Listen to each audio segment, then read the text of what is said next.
en estos temas que suelen ser poco valorados. Y a modo de anécdota, cuando uno revisa las mallas de estudio de las universidades, pues rara vez se encuentra más de 2 créditos o 3 vinculados a estas asignaturas o materias, que de hecho están pensadas como asignaturas que van a simplemente a congregar conceptos y a ordenar un poco lo que ustedes ya vienen desarrollando de manera permanente, sobre todo cuando comienzan a hacer clínica, en la forma en la que sus docentes de prácticas les enseñan a vincularse con los pacientes y con sus futuros colegas.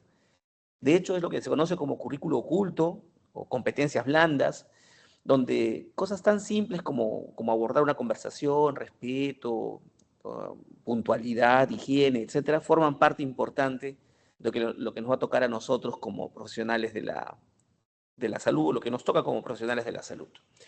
Yo voy a intentar en pocos slides conversar un poquito sobre qué es ética, qué es profesionalismo y qué es humanismo. Así que vamos con el primer slide, si fueras tan amable. En el siguiente slide hemos puesto ética. ¿Qué entendemos por ética? La rama grande de organización del saber es la filosofía, ¿no? La filosofía, que es ese conjunto eh, de preocupaciones que tenemos con respecto a la realidad, a lo que le pasa al ser humano en todas sus esferas y que pueden ser cuestionadas de manera permanente, intentando ser resueltas a través de la razón. Esa es la filosofía. Y dentro de la filosofía, una de sus ramas importantes es esta disciplina, que es la ética. ¿Y cómo entendemos a la ética? Pues en realidad, para el no iniciado podría confundirse el concepto de ética con el concepto de moral. Y es válido, ¿no? Cuando un joven dice yo soy ético, soy moral, pues uno lo comprende. Pero nosotros que ya estamos un poco más grandes y que además estamos muy vinculados a estas cosas, debemos entender las diferencias entre ética y moral. La ética es una disciplina que se encarga de estudiar a la moral. De hecho, el componente más importante de estudio de la ética es la moral. Y el sujeto de estudio que tiene la ética es el comportamiento del ser humano. O sea, la conducta humana es el sujeto de estudio que tiene la ética. De hecho, ella se encarga de recabar información sobre cómo nos comportamos, cómo se comporta la mayoría en el ideal, y en ese ideal intentar hacer una norma general de cómo debiésemos comportarnos, y a eso le llamamos comportamiento ético. Eso pasa en su unidad de medida, que es la moral. La moral en realidad es la forma en la que podemos nosotros clasificar, calificar las cosas como cosas buenas y cosas malas, de una manera dinámica, pero lo hacemos en un determinado momento del tiempo y lo hacemos además en un grupo circunscrito de personas, ¿no? Por ejemplo, este grupo de ahorita que estamos reunidos en esta sala virtual, tenemos un código tácito de conducta. Haber ingresado a las 6, no interrumpir la conferencia, probablemente esperar a la parte final para hacer las preguntas. Aquel que interrumpa probablemente va a ser tachado como malo. O aquel que haga una pregunta en este momento donde todavía yo no he pedido que me hagan preguntas, por ejemplo, también puede ser catalogado como malo. Pero los que han entrado puntuales, se mantienen en silencio y preguntan al final, son los buenos, ¿no? Es un código tácito. Tenemos reglas de convivencia nosotros que son catalogadas como buenas o malas en nuestra moral y en nuestra familia, por ejemplo. En la familia sabemos cuáles son, cómo nos comportamos en casa, cuando visitamos a mamá, o en la mesa, o cómo nos despertamos y tendemos la cama. En fin, hay reglas. Y esas son buenas y son malas. Y hay dinamismo, porque hay reglas que hoy en día pueden ser buenas, pero que hace tiempo no lo fueron, ¿no? Por ejemplo, el derecho que tiene una mujer semejante al del hombre para tomar decisiones en una empresa, por ejemplo, que hoy una mujer o un hombre tienen la misma capacidad decisora en una empresa o institución, es algo catalogado como bueno. Pero probablemente hace unos años, hace unos 50 años, si no es un poco más, un hombre era el que tenía que tomar esas decisiones sobre una empresa, frente a una empresa, era el que tenía que ser siempre el gerente o el presidente del directorio, y la mujer no alcanzaba esos estándares para poder convertirse por el simple hecho de ser mujer, o sea, un problema de género, ¿no? Y era visto malo cuando una mujer alcanzaba el poder, los demás, que eran hombres, no la respetaban. Hoy es todo lo contrario, eso cambió. Hoy hombres y mujeres se desempeñan en altos gerenciales de la misma forma y encima cuando vemos puros hombres exigimos la presencia de mujeres porque hay una cuota de género que se considera necesaria. Entonces eso ha cambiado con el tiempo. Y de hecho, de haber sido moral en un primer momento, porque es el grupo de gerentes los que tomaban esas decisiones, hoy se convirtió en un lineamiento ético, porque es un comportamiento general para todos, debe ser de esa forma, ¿no? Entonces nos hemos dado cuenta cómo nuestro sujeto de estudio, que es el acto humano, la conducta del ser humano, que antes no le permitía a la mujer ser gerente, ahora le permite a la mujer ser gerente, y ahora cuando no hay mujeres reclamamos, porque ya en el mundo funciona así, ya se convirtió en un hecho ético, ¿no? No es ético que no existan mujeres. Por ejemplo, en el Congreso de la República, ¿no? Hay una cuota importante de género ahí y tiene que haber siempre. Entonces, de esa forma más o menos entendemos nosotros a la ética. En nuestra formación médica, nosotros nos hemos encontrado con estas asignaturas. De hecho, en mi universidad hay un curso básico bueno, hay cursos generales, eso se te obliga a la ley. Tenemos filosofía, tenemos ética, y al final tenemos una ética especial para los profesionales de la salud, que es la bioética, ¿no? Pero en el proceso de poder incorporar esas asignaturas a la formación profesional, apareció el segundo término, si le das un clic, que es el de la ética médica. De hecho, hay que recordar que el día de hoy estamos conmemorando nosotros el Día Internacional de la Ética Médica. Y creo que la presentación que estamos haciendo calza perfectamente en el marco de dicho reconocimiento. ¿A qué se refería la ética médica? Era un curso que te llevamos en la universidad, que ustedes seguramente lo llevan o lo van a llevar, en el que se nos dan pautas para identificar el comportamiento correcto o incorrecto que tienen los médicos en la práctica clínica y en su relación básicamente con el paciente, con el colega y a veces con la institución empleadora. Ahí quedaba la ética médica. Y de hecho, de esa forma me la enseñaron a mí. Tuve un profesor que se la pasó el curso, un curso de 2 horas diarias, me parece, 2 horas semanales, durante un semestre, dándonos casos clínicos y cómo los enfrentábamos en el marco de lo aceptado. Aceptado por asuntos deontológicos, ¿no? Que pueden ser códigos internacionales o pueden ser códigos de ética de los colegios, en este caso del colegio médico. Y ahí quedaba la ética médica. A finales de los años 70 del siglo pasado, aparece un término nuevo, y le damos clic otra vez, que es el de bioética, ¿no? Potter, que era un médico farmacólogo especialista en quimioterapia, hizo una reflexión interesante sobre la necesidad de que exista una vinculación entre los valores morales de la práctica médica y el ejercicio de la práctica, cuando nos vinculamos con los pacientes, con las instituciones, pero va más allá porque también le hace referencia al impacto que genera el acto humano en el mundo, ¿no? En la naturaleza y la conservación del medio ambiente, en la experimentación e investigación. Entonces, recogió todo ese bagaje de necesidades que nacieron ya desde la Segunda Guerra Mundial con la experimentación que hicieron los nazis en una nueva disciplina dentro de la ética que es la bioética, ¿no? Y la bioética se convierte en una especie de conciencia de la ciencia, ¿no? Es una definición bien básica, pero en realidad muy útil, porque nos hace reflexionar sobre qué tan bueno es aquello que hacemos en el acto científico o tecnológico para la humanidad y cuál es su impacto. ¿Se debe hacer o no se debe hacer? Y te ayuda a enfrentar los dilemas que encontramos en ese camino. Y además es totalmente utilitarista, ¿no? O sea, hay varios tipos de ética y esta de acá es una que sirve para resolver problemas, porque hay estrategias bioéticas para manejar el dilema. Y eso es importante. En el marco de la ética médica y de la bioética hay mucho que investigar. Al final veremos algunas cositas que probablemente puedan ser atractivas y generar algunos problemas que sabemos que existen, que vemos pasar, pero que no les hemos prestado seguramente la atención necesaria como para poder enmarcarnos en una investigación de este tipo. Pues bien, vamos con el siguiente slide. El segundo componente de nuestro título era el de profesionalismo, ¿no? Y de hecho, el profesionalismo es aquello que en nuestra formación universitaria nos separa de la parte meramente técnica o incluso de la parte artesanal, si es que fuésemos artesanos u operarios, ¿no?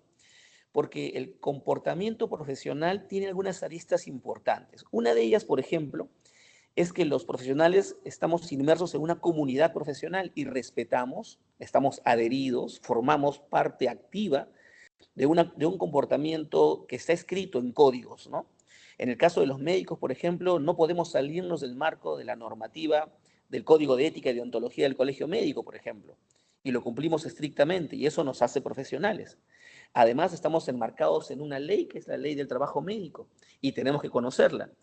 Además, estamos vinculados a otras normas, como por ejemplo, se me ocurre la ley universitaria, que es la que por ejemplo, yo soy docente universitario, que es la que me atañe el ejercicio de mi profesión, pero ustedes podrían tener en el marco de su práctica profesional la ley que permite la asignación de plazas del SERUM o la ley que permite el acceso a la residencia, la ley que regula el SINAREME, el CONAREME, en fin. Parte del profesionalismo es el cumplimiento de normas o leyes vinculadas a nuestra profesión. Otra de las cosas es el comportamiento mínimo que esperamos de un profesional. Y puede sonar extraño, pero nosotros esperamos que un profesional, por ejemplo, sea un tipo educado, ¿no? Esperamos que un profesional sepa desenvolverse o desempeñarse con decoro dentro del lugar en el que se encuentra haciendo una actividad vinculada a la profesión e incluso cuando no es una actividad vinculada a la profesión. Y eso incluye su forma de verse, de vestirse, de hablar. Parece extraño que alguien nos tenga que decir esas cosas, pero es verdad, pues el profesionalismo ve también eso. En el caso del profesionalismo médico, por ejemplo, que es algo más nuestro, nosotros aquí tenemos algunas pautas que nos dará el autor de la cita de este slide, que por ejemplo habla de la necesidad que en nuestra actuación profesional estemos adheridos de manera firme al principio de generar bienestar a las personas con las que tratamos, ¿no? Es el principio de beneficencia de la bioética. Y eso significa que dentro de nuestro ejercicio nunca existe una intención de causar daño. Cuando atendemos un paciente, cuando vemos una persona que acude, ya sea para tratarse o para prevenir o simplemente para informarse, nosotros buscamos lo mejor para esa persona cuando entablamos la relación con esa persona, esa relación que es necesaria, que es la del profesional con su paciente, en este caso, en la relación médico-paciente. No existe alguien que diga, tú me trataste mal, me quitaste la enamorada, así que cuando te atienda te voy a poner la inyección más dolorosa, con el aceite más dilusor más doloroso. Eso no funciona así. O le voy a poner la endovenosa en la articulación, cerca de la articulación que más mueves para que te quede un hematoma. En fin, eso no pasa. Todos buscamos al contrario, ¿no? Buscar comodidad, tranquilidad, es bienestar.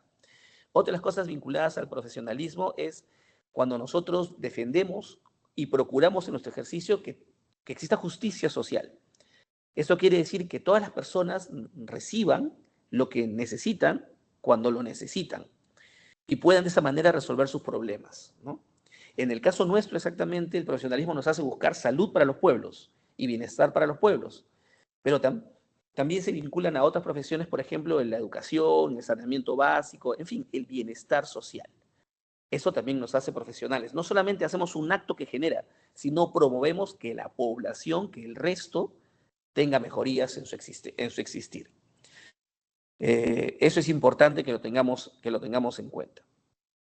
Dentro del profesionalismo también nosotros estamos obligados de una manera activa a respetar aquellas decisiones que las personas tienen frente a nuestras propuestas, ¿no? Somos nosotros los que sugerimos qué se puede hacer para hacer mejor las cosas o para mejorarlas, en este caso, para tratar una enfermedad o para hacer un diagnóstico fino, y las personas, en el uso de su principio de autonomía, son las que van a opinar al respecto de sí o de no, ¿no? Y nuestra capacidad profesional nos va a permitir aceptar e incorporar a la estrategia diagnóstica o terapéutica esa percepción de la persona y seguir hacia adelante. Y no de manera antigua, que era paternal, o simplemente ordenar y el paciente cumplía, ¿no?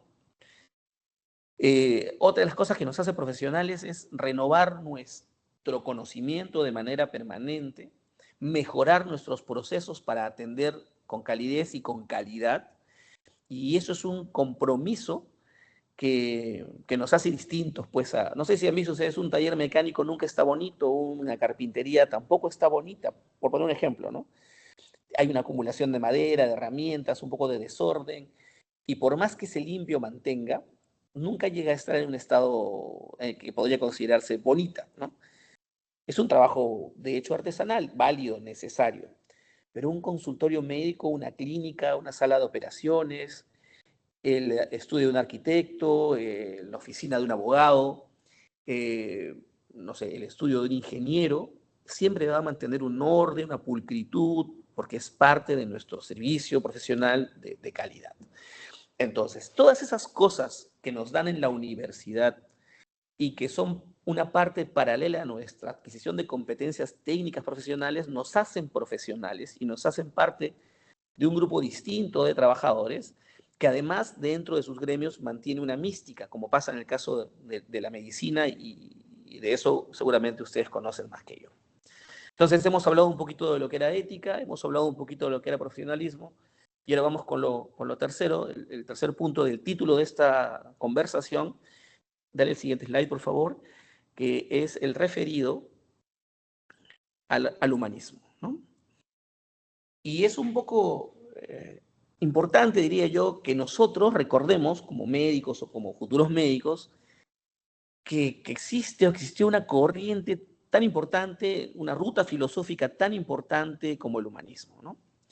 Y a mí, yo enseño en la universidad un curso que se llama Introducción a la Medicina y cuando hacemos la historia de la humanidad y nos quedamos en el siglo XVIII, yo lo disfruto porque creo que debimos aterrizar en ese tiempo y quedarnos ahí para vivirlo plenamente. El humanismo es una corriente intelectual, cultural, de pensamiento filosófico que nos aleja después de la Edad Media de creer que Dios era todo para poner al hombre en su lugar como el fin de todo, ¿no? Entonces dejamos lo divino para hacer lo humano, ¿no? Y es importante porque cuando nace el humanismo, nace en un siglo que se conoce como el siglo de las luces, porque las luces del saber empezaron a iluminar el conocimiento que había estado oscuro por 1000 años durante la Edad Media. Acuérdense ustedes que la Edad Media, siglo V hasta hasta el siglo XV, ¿no? La caída del Imperio Romano de Occidente hasta la caída del Imperio Romano de Oriente, fueron 1000 años de oscuridad, ¿no? Entonces, cuando alguien agarró y empezó a discutir o a debatir aquello que era aceptado como una norma dogmática implantada por una iglesia occidental ampliamente expandida, primero fueron tildados como rebeldes, como pecadores, como diabólicos, como hechiceros, en fin, pero luego ya salió la luz y tuvimos que entender que así tenían que hacer las cosas. Y aparece ese periodo del siglo XVIII, que es el periodo que se conoce como la Ilustración, en donde el racionalismo era lo básico, lo que sustentaba ese periodo de tiempo. Y en el racionalismo es que todas las cosas que existen a nuestro alrededor, todos los fenómenos que se dan, incluyendo el fenómeno de la enfermedad, era un fenómeno que podía ser o que tenía que ser explicado a través de la razón. O sea, si tú tenías una fractura, era porque seguramente tuviste un impacto sobre un hueso o hiciste un movimiento torpe en esa estructura ósea y se rompió. No porque Dios te castigó y te merecías esa ruptura ósea, ¿no? Que cuando tú te acerques al hombre para apoyarlo es porque es un hombre como tú y está sufriendo, no porque Dios te pide que seas caritativo con él, ¿no?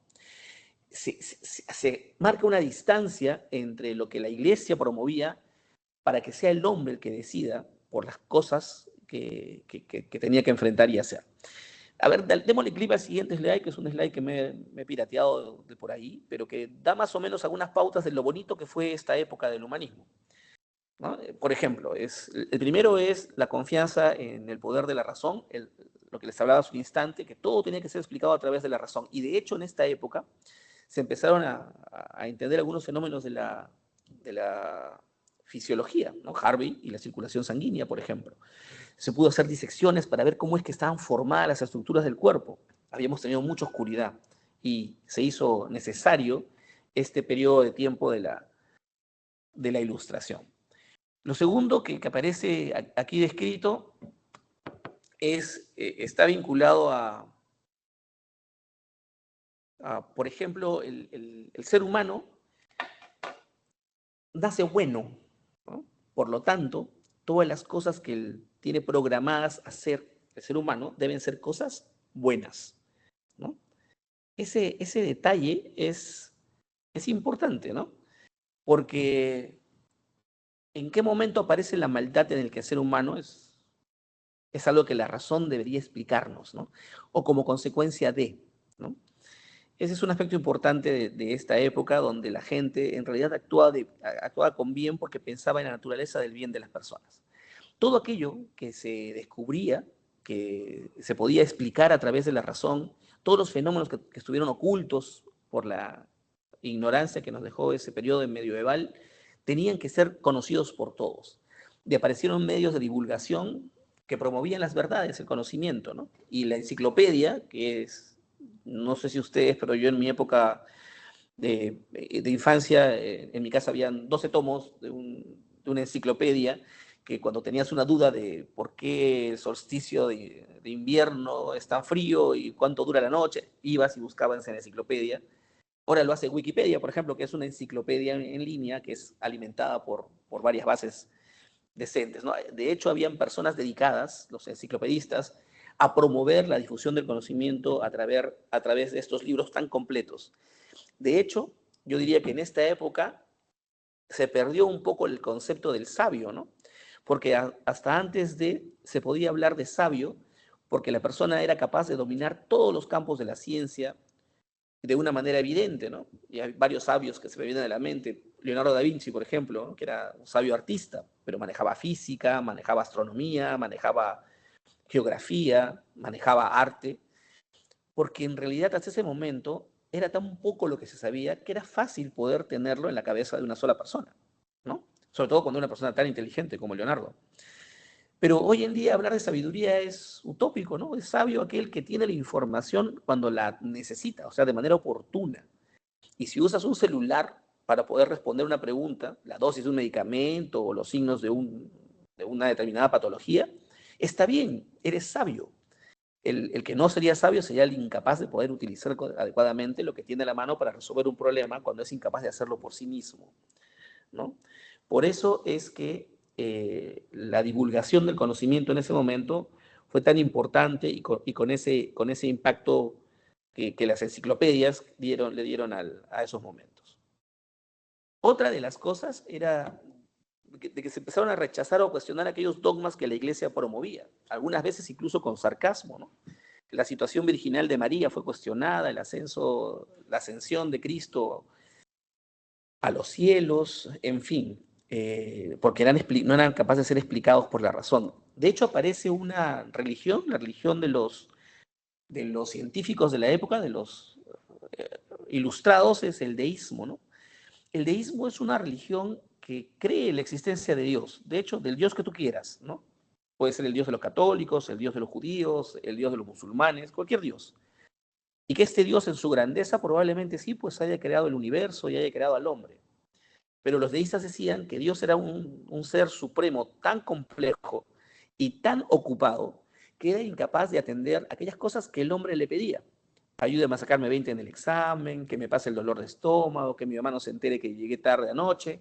Eso no es para Dios, eso es para el hombre. Por lo tanto, el Dios de los deístas era un Dios distante, ajeno. Era una forma inteligente de negar su existencia sin ser catalogados como ateos y perseguidos o juzgados por eso. Pero de hecho, el uso de la religión es otro de los problemas que la Edad Media dejó, todavía es algo que no podemos desprender. La época de la Ilustración, esta época interesante del humanismo, nos pedía que seamos laicos, ¿no? Una de las características del humanismo de la Ilustración es el laicismo. Y cuando hablamos de laicismo me refiero a desvincular de las decisiones que generen bienestar o que generen o legales de gobierno, etcétera, que, que, sean pensadas en el bienestar de la población y no en lo que la iglesia en realidad diga o describa. Cosa que era muy difícil. Antes un presidente quería hacer algo, tenía que pedirle permiso al cardenal del país, que el que estaba vinculado al papa del país. Y cuando el papa no estaba de acuerdo con algo, pues le quitaba el apoyo a ese país o incluso lo juzgaba de tal forma que era visto malo en la comunidad de católicos, por ejemplo, ¿no? En nuestro país se declara un país laico. Muchas de nuestras instituciones se declaran o católicas o laicas. Y cuando son laicas, pues deberían serlo de manera directa. Entonces no deberíamos estar discutiendo estos problemas de difusión de la identidad de género, de planificación de la familia, de aborto, de eutanasia, que deberían tener un manejo más de autonomía de quien la requiere, que de un Estado que todavía está vinculado a un grupo de iglesias radicales o tradicionales, como queramos llamarlas, que presionan para que estas cosas no evolucionen, ¿no? Por poner un ejemplo, unión civil, que es algo que se quiso hacer hace un gobierno, sigue siendo Perú y Bolivia, me parece, los únicos países en Latinoamérica que no conciben este concepto porque no somos totalmente laicos, ¿no? En esta época, además, aparecen nuevos modelos políticos representativos del pueblo. Recordemos que los ilustrados son aquellos que, no siendo nobles, eran personas que tenían cierto poder económico porque habían o provenían de familias de comerciantes o de artesanos y habían hecho mucho dinero. En esta Edad Media final apareció la universidad y esta gente se educó en la universidad, cuestionó que en la universidad solamente se enseñe filosofía, teología, y empezaron a aparecer ciencias, ¿no? Y esta gente fue la que empezó a promover ese saber. Esta época del humanismo, donde nace el humanismo, siglo XVIII, es una época muy, muy bonita y que ojalá algunas de estas cosas queden, ¿no? Hay organizaciones que nacieron en esa época y permanecen hasta nuestro tiempo, algunas de ellas muy misteriosas, ¿no? Porque, por ejemplo, a comienzos del siglo XVIII aparece la masonería, que está difundida por todo el mundo, y de la que nacen muchas cosas, como por ejemplo la independencia de los Estados Unidos de Norteamérica, la independencia de Argentina, la independencia de Chile, la independencia del Perú. Nace de un grupo de hombres ilustrados con este pensamiento que nació en el siglo XVIII, de que la libertad de las personas para tomar sus decisiones era lo más importante. Y bueno, pues fueron financiados por estos grupos de personas que tenían mucho dinero y apoyaron una causa que finalmente terminó triunfando en Latinoamérica, por ejemplo, ¿no?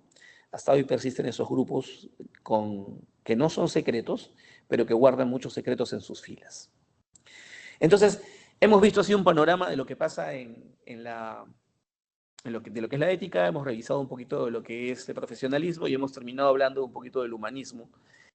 Y vamos a ver un poco sobre qué podemos investigar o revisar sobre esos temas a los que tenemos intereses en ese sentido. La siguiente, por favor.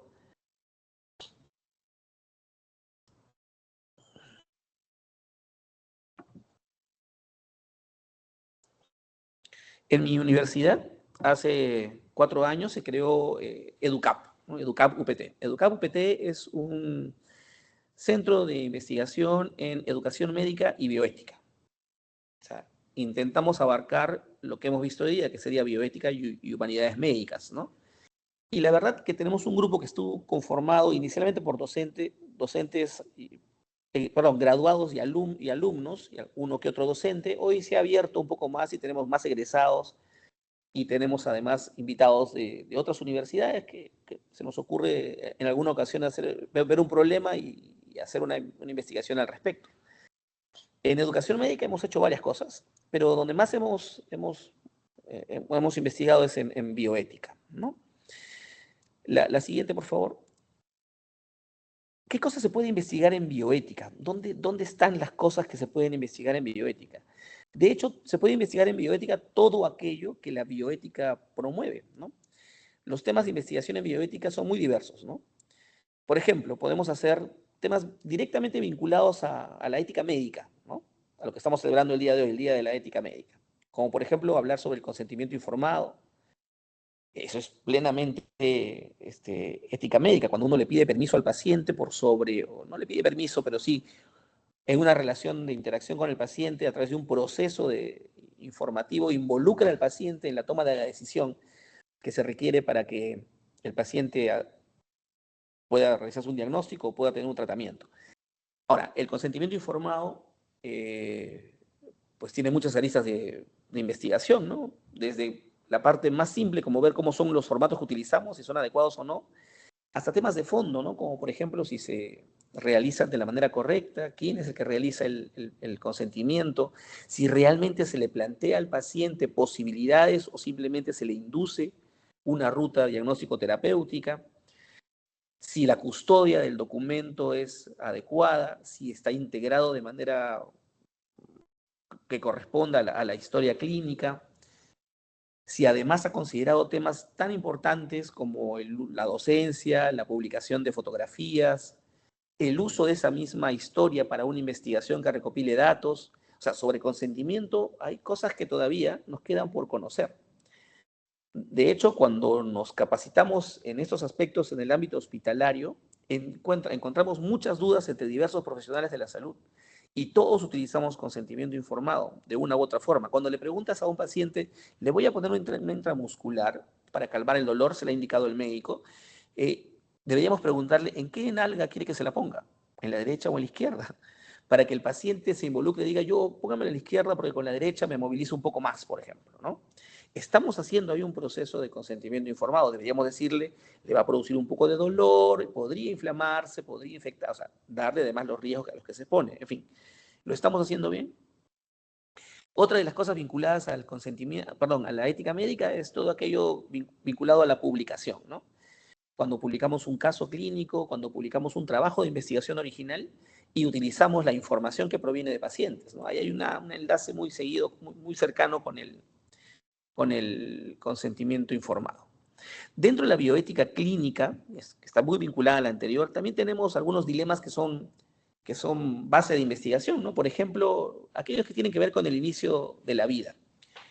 Si nosotros nos ponemos a pensar cuál es el concepto que tiene cada uno sobre el inicio de la vida, y esto, por ejemplo, justifica grandemente la existencia del curso de filosofía, por ejemplo, el curso de ética en las currículas médicas.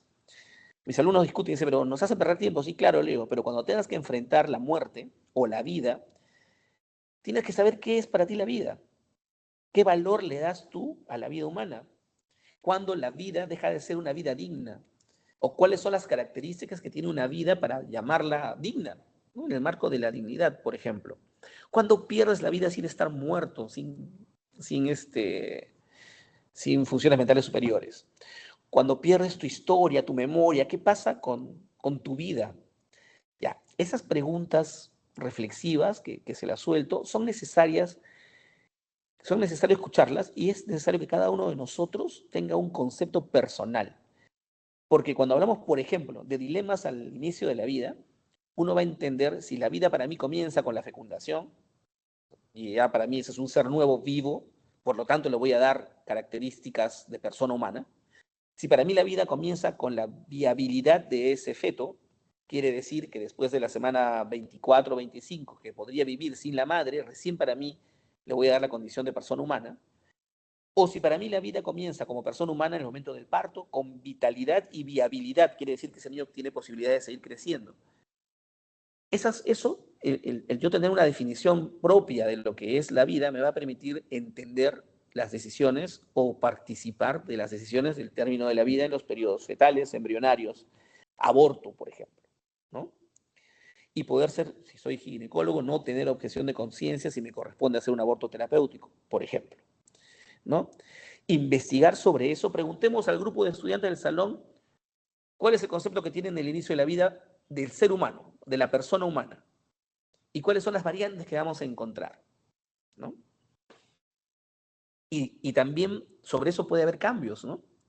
Es como la gente que dice que yo no voy a donar un órgano, quiero morirme completo, pero cuando le falta un riñón llora para que alguien se lo done, ¿no? Hay una moral encontrada ahí, ¿no? en debate. O como la gente que dice yo no debemos fumar, ¿no? Fumar hace mal, pero fuma, ¿no? Es una doble moral, ¿no? En una sola persona. Bueno, ahí también hay temas que podríamos analizar. Así como hay dilemas al comienzo de la vida, también hay dilemas al final de la vida, ¿no? ¿Cómo nosotros hemos conversado con nuestra familia, por ejemplo, cómo quisiéramos que sea el término de nuestra vida? Con dolor, sin dolor, en hospital, en casa, y cuando ya pasemos a la muerte, que de hecho es lo único que tenemos garantizado en la vida, es el morir. Cuando estemos muertos queremos que nos quemen, que nos entierren, que nos lleven flores, que nos velen con música, que sea una fiesta o que sea un espacio triste. Podemos preguntarle a los estudiantes de medicina qué opinan sobre eso, o a la gente mayor que acude a la consulta si han conversado de esos temas con sus hijos. O sea, hay investigación en bioética rica y esas decisiones son importantes porque refuerzan la autonomía de la persona. Les hacen recordar que tienen derecho a manifestarse y decir cómo quisieran morir. ¿no? Para que no tomemos medidas que probablemente no sean las que ellos deseasen cuando estén agonizando o cuando estén sin la conciencia que acompaña probablemente a las etapas finales de una enfermedad dolorosa, por ejemplo, ¿no? Entonces hay dilemas al comienzo de la vida, hay dilemas al final de la vida, hay problemas de la relación del médico con sus pacientes, ¿no? Y sobre eso se puede investigar un montón. A veces simplemente el no haber logrado un nivel de empatía puede generar denuncias, puede generar reclamos, quejas, se pueden violar derechos del paciente, porque nosotros nos comportamos a veces distantes. De hecho, hay un estudio que se hizo en el Colegio Médico de hace unos 10 años, debe ser, donde se vieron las demandas médicas de los últimos 10 años antes del estudio, o sea, hasta el 2010, me parece que es 2015, 14 por ahí. Habían 70 demandas en el Poder Judicial en Lima que le habían hecho pacientes a los médicos y el 90% de esas demandas era porque había habido una mala relación médico-paciente. O sea, si el médico hubiera informado, tratado con cercanía, sonreído un poco al paciente cuando le informaba de las cosas que estaban pasando y que no iban bien con él, se hubiera evitado un juicio largo y a veces incluso sentencias que han desfavorecido a los médicos. Entonces, la relación médico-paciente es otro tema importante de la bioética que podría ser estudiado y desmenuzado con bastante minuciosidad. Otra de las cosas que se pueden estudiar es sobre la calidad de vida. Eso es lo que hemos hecho mucho en EDUCAP. En EDUCAP hemos visto bastante muerte. Hemos visto esos pacientes que están en cuidados intensivos recibiendo antibióticos, por ejemplo, sin necesidad de, o sea, sin un foco identificado, solamente por si acaso. O hemos visto cuánta gente necesitaba cuidados paliativos en vez de hospitalización. Es una de las cosas que estamos trabajando bastante en cuidados paliativos. De hecho, ahora en octubre tenemos en Tacna la quinta jornada de bioética de la facultad y el tema es ese, ¿no? Dilemas bioéticos vinculados a la muerte y cuidados paliativos. Y vamos a mover un poco el gallinero con respecto a por qué no apostar por hospicios o unidades de cuidados paliativos serias en vez de sostener cuidados intensivos o hospitalizaciones largas cuando hablamos de enfermedades que no tienen retroceso, ¿no? Otros temas de investigación podrían ser los vinculados a salud pública, justicia social, ya les dije, equidad, por ejemplo, acceso a la salud, distribución de medicamentos, distribución de vacunas, calidad de la atención, diferencias abismales entre diferentes servicios de salud, por qué unos reciben Rosefin y otros Ceftriaxona, ¿no? Son cosas que podríamos investigar también en el marco de la bioética. Pero la bioética, como les dije, va más allá de la ética médica, ¿no? La bioética también tiene que ver con la ética ambiental, porque todos los actos humanos impactan en la naturaleza. De hecho, cuando abrimos una nueva empresa minera, una nueva exploración minera, hasta la construcción de un edificio en una zona urbana, genera un impacto ambiental, ¿no? ¿Cómo se van a eliminar, por ejemplo, se me ocurre, si hacemos un edificio de 20 pisos, de 5 departamentos por piso, los residuos sólidos producidos por esas familias, ¿no? El impacto ambiental va a ser importante. Y a veces lo analizamos, no necesariamente de la manera en que quisiésemos, ¿no? De hecho, las investigaciones en bioética, si bien es cierto, arrojan números, o sea, pueden tener datos numéricos, también se enriquecen por los modelos mixtos, ¿no? De cualidades, ¿no? Se hacen preguntas abiertas y luego se filtran las respuestas para encontrar similitudes y recién poder ver datos o resultados sobre lo que se ha estado buscando.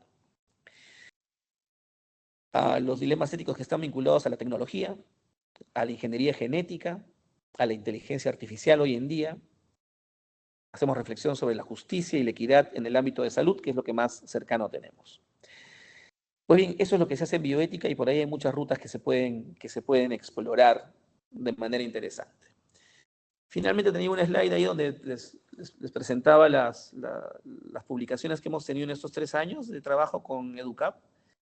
Ahí creo algunos trabajos que están, bueno, esto de acá ha sido hasta comienzos de este año, porque este año hemos hecho ya como 3 publicaciones más, y casi todas ellas están vinculadas, algunas al campo de la educación médica. Hemos visto profesionalismo, por ejemplo, y la mayoría a dilemas éticos vinculados a la muerte, cuidados paliativos, uso de antibióticos al final de la vida, en fin. Y por ahí nos ha ido de manera interesante, ¿no? Son un grupo de egresados que además asesoran tesis y son algunos alumnos que se han graduado por modalidad de trabajo de investigación publicado y eso nos ha permitido a nosotros mantenernos vigentes en este grupo de trabajo, ¿no? Yo la verdad quería aprovechar esta tarde para quizás opinar o redondear algunas ideas que puedan tener ustedes como temas de trabajo o de investigación de su semillero. Esto es todo lo que he preparado para explicarles y yo, si es que hay tiempo, no sé cómo estamos manejando eso, me gustaría ahora poder interactuar un poco y conversar, ¿no? Muchísimas gracias por su atención hasta ese instante. Muchas gracias, doctor, por su ponencia. Chicos, no sé si tienen alguna duda, alguna pregunta que les haya nacido durante esta explicación del tema. Sean libres de alzar su mano y también de prender su micro.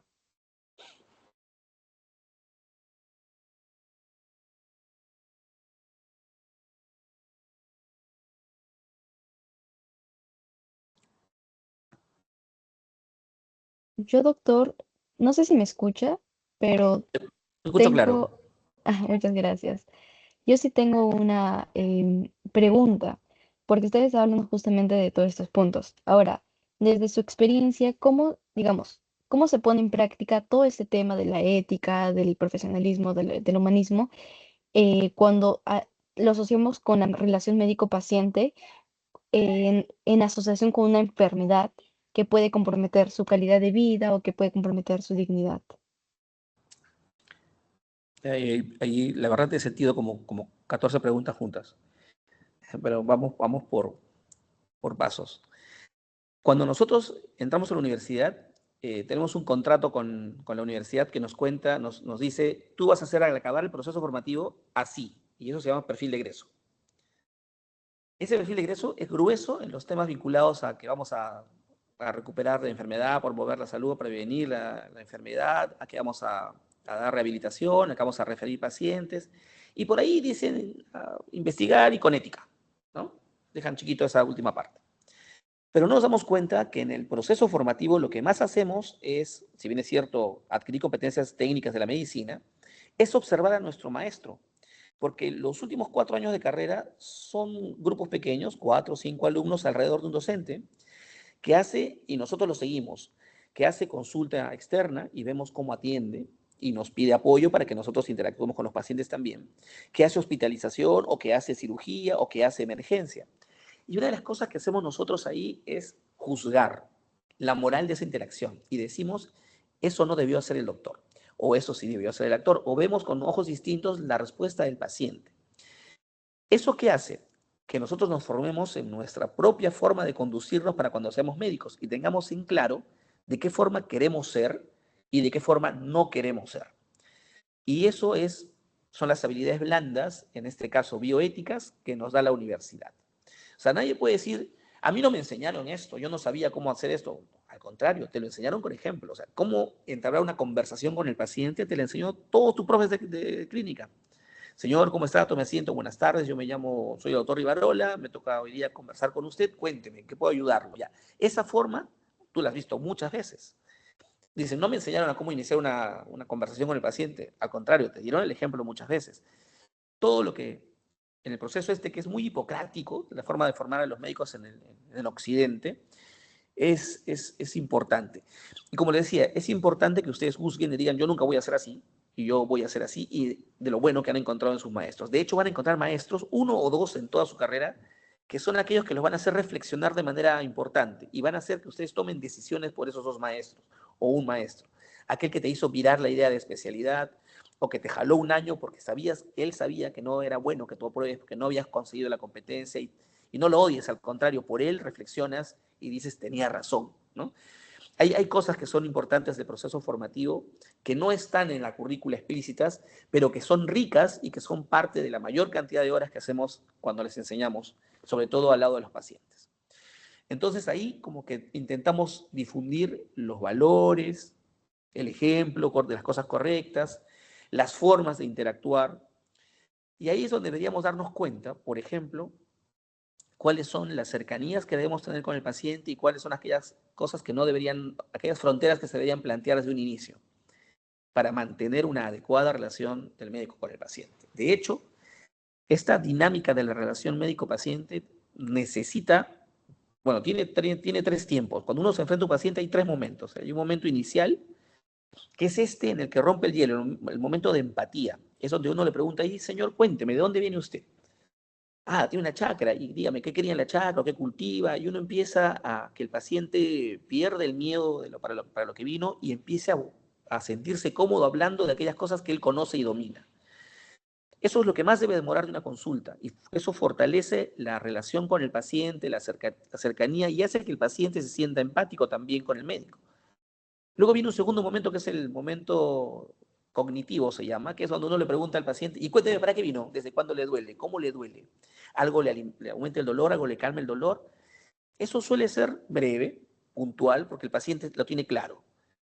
Y luego viene un tercer momento, que es el momento operativo, ¿no? Cuando uno dice, ya señor, vamos a hacer esto, ¿no? Y uno le da las indicaciones, ¿no? Ahora, estos tres momentos tienen que darse en un marco de inicio ético, pero en un marco que conserve las características propias del paciente, las características socioculturales del paciente, porque cada paciente viene de una realidad distinta, desde su nivel de conocimiento, el lugar del que proviene, que puede ser un lugar agrario, agrícola, altoandino, viene además con una mística propia, a veces ya el paciente tomó su ruda, se pasó un cuy o un huevo, y uno tiene que decirle, señor, vamos a ayudarle al trabajo al cuy, y ahora yo le voy a indicar este medicamento. No podemos decirle ni cómo se le ocurre hacer eso, o sea, a veces, si nosotros mantenemos una relación con el paciente, de esa forma en la que rompemos el hielo, luego investigamos, luego somos operativos, respetando su naturaleza de ser humano en su propia idiosincrasia, nos va a ir bien. Vamos a tener una correcta relación médico-paciente. Ese paciente, así no podamos curarlo, nos va a querer. Nos va a creer, se va a fidelizar, va a cumplir las indicaciones, va a venir a los controles, porque su médico lo trata bien, ¿no? Y eso hay que mantener en la relación médico-paciente. Ahora, sobre la dignidad, eso se nos escapa a nosotros de las manos, por más que intentamos hacer cosas, ¿no? Y digo que se nos escapa de las manos porque para que la vida sea digna, uno tiene que tener satisfechas las necesidades. Pero ahí también había que tener unas aristas, son las necesidades de las cosas que yo creo que necesito. Por ejemplo, si yo creo que necesito una casa, entonces mi dignidad está en el marco de una vivienda digna. Si yo creo que necesito luz, agua y desagüe, perfecto. Si yo creo que necesito educación, perfecto. Pero si yo creo que no necesito educación, por ejemplo, porque he crecido un poco educado por mis padres, he vivido de la tierra y soy feliz así y no tengo hambre, no tengo frío, tengo amor y tengo un techo, no tengo que ir más allá de eso porque el paciente está viviendo en su dignidad. Pero ahora, generar justicia social es una chamba difícil, ¿no? Porque de hecho los sistemas de salud, los más pobres, los del Ministerio de Salud, por ejemplo, son aquellos que no cuentan con métodos de diagnóstico, que no cuentan con tratamientos completos. Hay pacientes que no tienen las cosas que el seguro no da y que de hecho no cuentan con una alimentación adecuada para reforzar el proceso recuperativo. Y nos volvemos a veces, no sé, nos podemos frustrar demasiado en nuestro querer hacer, o a veces tomamos decisiones y nos volvemos gestores. Y desde una ruta más alta podemos ayudar a tomar decisiones que mejoren la calidad de vida de nuestra gente. De hecho, en estos grupos de trabajo que he compartido desde que he sido estudiante, he visto a muchos colegas de la sociedad científica que ahora son gestores, tanto directivos del ministerio como gestores en universidades, promoviendo eventos como este, por ejemplo, en el que hablamos de algo adicional a la práctica pura de la clínica médica, ¿no? No sé, Roselia, si he respondido en parte lo que me preguntaste, pero por ahí va la cosa, ¿no? Sí, sí. Muchas gracias, doctor. Muchas gracias. Chicos, no sé si tienen alguna duda adicional a qué hacer el doctor. Yo creo que todo está claro, doctor. Qué Ha bueno. sido una muy buena exposición. Eh, Cómo se ha complementado con sus diapositivas. Muchas gracias. Ya como estamos terminando la ponencia, ¿le parece si los chicos prenden su cámara para poder tomar capturas como registro? Chicos, si pueden prender sus cámaras o tal vez reaccionar por el chat, estaría muy agradecida. Ah, ya, acá hay una persona que ha levantado la mano, si no me equivoco. Aranza Hernández, o tal vez me Buenas equivoco. tardes, doctor. Buenas Hola. tardes y gracias por la ponencia. Tenía una duda con respecto a a la investigación en bioética. Ahora con el auge de la inteligencia artificial, existe que esta de alguna manera pueda vulnerar los derechos o lo que nosotros queremos, que era proteger a los pacientes. A ver, conversamos un poco sobre eso ahora que hubo el Congreso de Estudiantes de Medicina de Huancayo y justo me tocó una conversación que era sobre el uso de la IA en la práctica clínica y los dilemas éticos vinculados. La verdad es que para que exista una relación médico-paciente, tiene que existir dos elementos, el médico y el paciente. Así de claro. De hecho, incluso ahora en el nuevo código de ética del colegio médico, si el paciente está acá y el médico está allá y se conversan a través de una videoconferencia, igual es una relación médico-paciente, ¿no? Solo que la tecnología nos permite otras formas de interacción entre el médico y el paciente. Por lo tanto, si el médico utiliza una ayuda para resolver su problema y esa ayuda, por ejemplo, es inteligencia artificial, la responsabilidad de ese acto médico nunca va a ser de la inteligencia artificial, siempre va a ser una responsabilidad del médico. De hecho, la inteligencia artificial que utilizamos hoy en día es generativa, o sea que se alimenta de las cosas que le llegan para dar respuestas a las preguntas que le damos. Cuando utilizamos inteligencia artificial, por ejemplo, para diagnosticar un cáncer de mama a través de una imagen de una mamografía, esa inteligencia se ha alimentado de todas las mamografías que estuvieron a su alcance y de los reportes que dieron los médicos sobre la impresión que tuviesen en esa radiografía, y sobre eso generaron una propuesta del diagnóstico que pudo haber sido. Pero dentro de esos médicos que alimentaron ese diagnóstico inicial para generar esa opinión de la IA, pueden haber médicos que se equivocaron. O sea, había médicos que probablemente la mayoría lo hizo bien, pero hay algunos médicos que probablemente no lo hayan hecho tan bien, patinaron, ¿no?, en el diagnóstico presuntivo. Y la IA se alimentó de esos errores también. Por eso, cuando el médico utiliza un reporte de imágenes, por ejemplo, que ha sido respaldado por IA o pertenece a la IA, no va a alejarse de la responsabilidad que tiene de él mismo evaluar esa imagen o de consultarle al radiólogo si es que lo cree preciso en ese momento para poder él dar una indicación, un diagnóstico y proponer un tratamiento. O sea, la IA es útil, hay que usarla. No podemos negar la realidad. De hecho, la IA nos ayuda demasiado. La IA nos ha permitido hoy organizar historias clínicas, tener datos de manera inmediata para poder tomar decisiones administrativas, para gestionar, por ejemplo, porque o sea, esos bancos que tiene el Seguro Social, por ejemplo, de exámenes de laboratorio, eso decía, claro, en un momento previo a la IA generativa que tenemos hoy en día, pero esa organización ya es parte de inteligencia artificial. O sea, de hecho, nos sirve, nos funciona y va a seguir para adelante, pero no nos va a alejar nunca de la responsabilidad. Por eso tenemos que ser muy sensatos, conscientes, íntegros cuando apliquemos la ayuda de la IA, ¿no? De hecho, la IA nos puede decir que para esa infección hay que darle ceftriaxona, pero el paciente me está manifestando que es alérgico, por ejemplo. Entonces, la decisión siempre va a ser del médico en esa relación que entabló con el paciente. La otra va a ser simplemente una ayuda para poder facilitar diagnósticos, tratamientos, manejos, etcétera, ¿no? Hay que verlo así, ¿no? Gracias.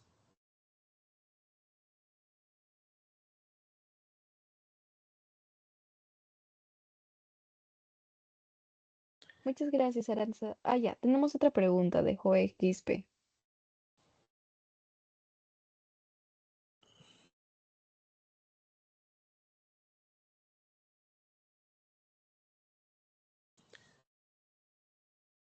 Creo que se arrepintió, Joe.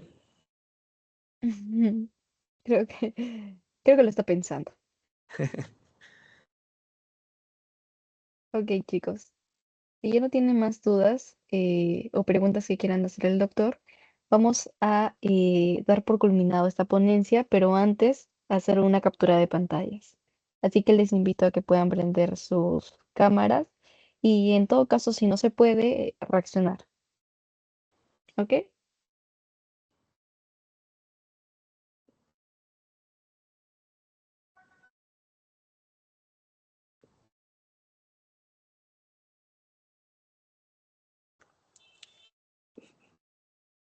Ya. Ok. Ok, entonces les aviso cuando voy a hacer la captura de pantalla. A ver,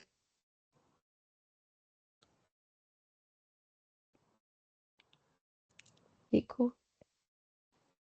Ya, voy a hacer la toma de captura. Ok, entonces les invito a que puedan reaccionar todos, chicos. Acá hay una primera captura. Una captura.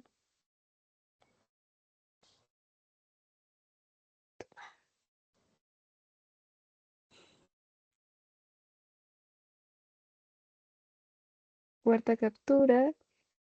Y nos quedaría una última. Ok, chicos. Ya está. Todas las capturas listas. Muchas gracias por su participación y por prestar mucha atención en esta ponencia muy interesante sobre ética y también profesionalismo y humanismo. Muchas gracias, Muy doctor. bien. Nos vemos, encantado. Hasta luego. Nos vemos. Hasta luego. Ya, chicos, les voy a pasar acá lo que es el post. Ok, voy a compartir por pantalla.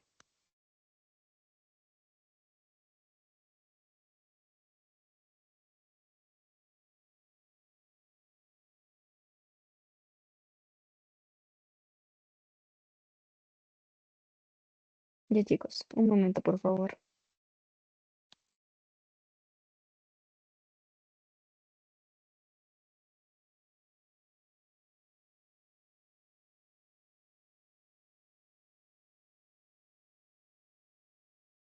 Ya, chicos. Entonces, acá ya les comparto las imágenes y van a tener 10 minutos hasta las 7:14 para poder llenar el post.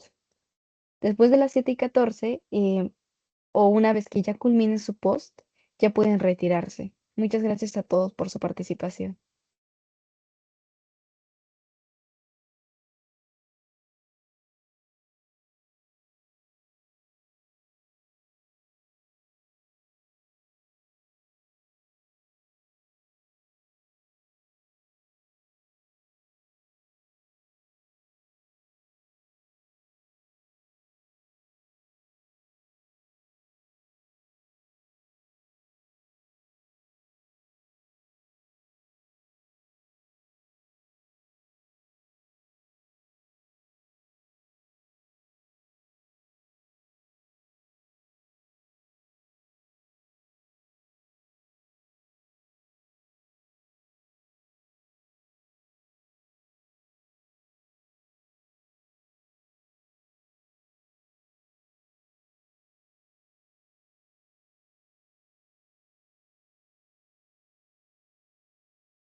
Chicos, muchas gracias. Voy cerrando las llamadas.